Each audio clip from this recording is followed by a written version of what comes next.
राकेश और विनोद पानी पूरी का ठेला लेकर ठंड में कांपते हुए घर जा रहे होते हैं।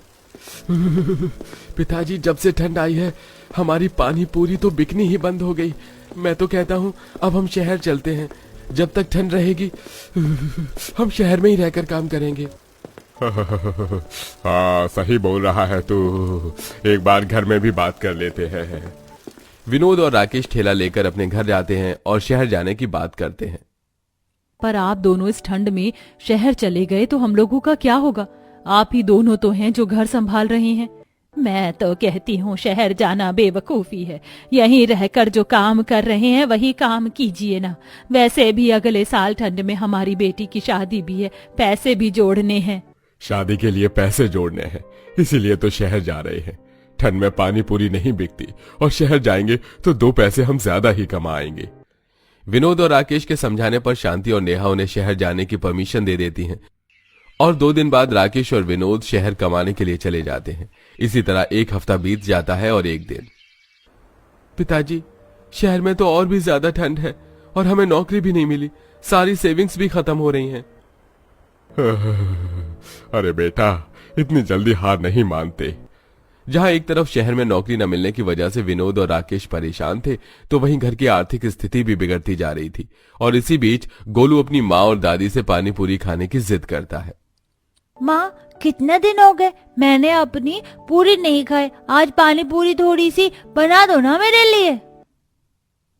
हाँ भाभी, आज तो मेरा भी इस ठंड में पानी पूरी खाने का मन कर रहा है। बहू, तू एक काम कर, सिर्फ कविता और गोलू के लिए थोड़ी सी पानी पूरी बना दे।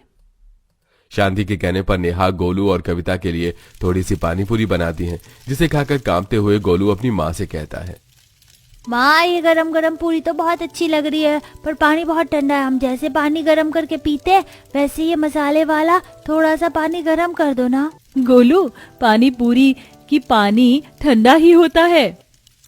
रहने दो कविता, तुम्हारा भतीजा नहीं मानने वाला। मैं पानी पूरी का पानी थोड़ा सा गर्म ही कर देती हूँ। जब इसे अच्छा नहीं लगेगा तब ये खुद ही जिद छोड़ देगा।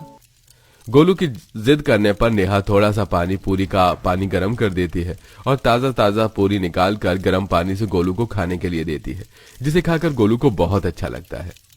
माँ, इस ठंड में गर्मा गर्म पानी पूरी खाकर तो मजा ही आ गया। एक बार आप भी टेस्ट करके देखो ना, ये गरम गरम पानी पूरी बहुत स्वादिष्ट लग रहे हैं। हाँ भाभी, गोलू बिल्कुल सच कह रहा है। मैंने कभी नहीं सोचा था कि ठंड में अगर हम गर्मा गर्म पानी पूरी खाएंगे तो इसका स्वाद दुगना हो जाएगा। मैं तो कहती हूँ जब तक भैया और पापा गांव वापस नहीं आ जाते, इस ठंड में आप और माँ मिलकर ठेले पर छोटा सा गैस सिलेंडर रखकर गरम गरम पानी पूरी बेचो। कविता और गोलू के कहने पर शांति और कविता भी गर्मा गर्म पानी पूरी टेस्ट करती है और उन्हें भी उसका स्वाद बहुत अच्छा लगता है। अब क्या था, अब उन्हें कविता का आइडिया बेहद पसंद आता है और 2 दिन बाद दोनों सास बहू मिलकर एक छोटा सा गैस सिलेंडर लेकर आती हैं और अपनी पानी पूरी के ठेले पर रखकर बाजार में उन्हें बेचने के लिए जाती हैं। आओ आओ, इस ठंड में गर्मा गर्म पानी पूरी के मजे लो।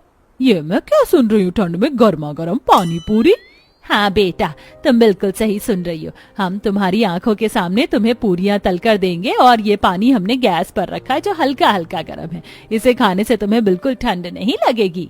उस औरत को गर्मा गर्म ठंड में पानी पूरी की बात सुनकर बड़ी हैरानी होती है और दोनों सास बहू के कहने पर वो उनसे उनकी गर्मा गर्म पानी पूरी खाती हैं। जहां नेहा उसकी आंखों के सामने सूजी की पूरियां तेल में छान कर निकालती है और प्लेट में सजाकर उसमें पानी पूरी के गर्म पानी को डालकर परोसती है, जिसे खाकर उसे बहुत मजा आता है। अरे वाह बहन, इस ठंड में इतने स्वादिष्ट गर्मा गर्म पानी पूरी खाकर तो मजा ही आ गया। आंटी, मुझे गर्मा गर्म पानी पूरी के नाम से ही हैरानी हो रही है और आप इस पानी पूरी की इतनी तारीफ कर रही हैं। बेटा, एक बार तुम भी खाकर देखो, तुम्हारी हैरानी भी चुटकियों में ही खत्म हो जाएगी। उस औरत के कहने पर वो लड़की भी दोनों सास बहू से उसकी पानी पूरी लेती है और उसे भी पानी पूरी बेहद पसंद आती है, जिसके बाद एक एक करके ग्राहक पानी पूरी खाने आते हैं और दोनों सास बहू की गर्मा गर्म पानी पूरी की तारीफ करके जाते हैं। इसी तरह 2 दिन बीत जाते हैं और दोनों सास बहू जब अपने गर्मा गर्म पानी पूरी बेच रही होती हैं, तभी वहां पुलिस आती है और आसपास खड़े सभी ठेले वालों का ठेला गिरा देती है और उन्हें वहां से भगाने लगती है।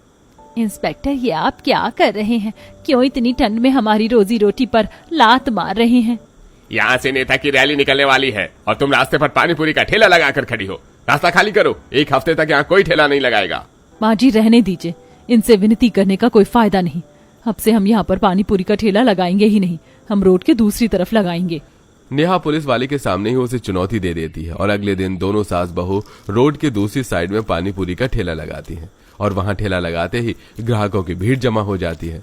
अरे अच्छा हुआ आप सभी ठेले वाले इस तरफ आ गए सामान बेचने के लिए। माना कि यहाँ रास्ता थोड़ा ठीक नहीं है, ठंड में ठेला लाने में ले जाने में दिक्कत होती है, पर हम मजदूर को रोड के उस पार जाकर खाना खाने में बड़ी परेशानी होती थी। यहाँ पर आसपास में फैक्ट्री, कंपनियां, ऑफिस हैं। अगर आप इस साइड पानी पूरी, चाउमीन, मोमोज बेचोगे तो कमाई भाई बहुत अच्छी हो जाएगी।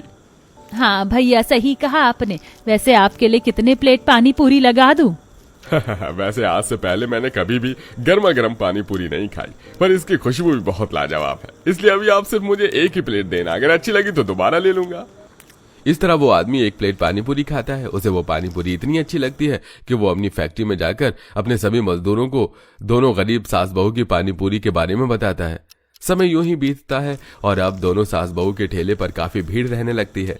ऐसे ही एक रात जब ठंड में कांपते हुए दोनों सास बहू ठेला खींचकर अपने घर जाती हैं तो वो देखती हैं कि घर पर एक सेठ बैठा है और कविता उसे चाय पानी दे रही है। माफ करना भाई साहब, पर आप कौन हैं? हमने आपको पहचाना नहीं। अरे बहन, मुझसे ही पूछ लो, मैं सेठ धनराज हूँ, तुम्हारा बगल वाले गांव में ही रहता हूँ। उस दिन जब मैंने तुम्हारी पानी पूरी खाई तो मुझे बड़ा ही अच्छा लगा, इसलिए मैं चाहता हूँ कि तुम मेरी बेटी की शादी में गर्मा गर्म मेहमानों को पानी पूरी दो।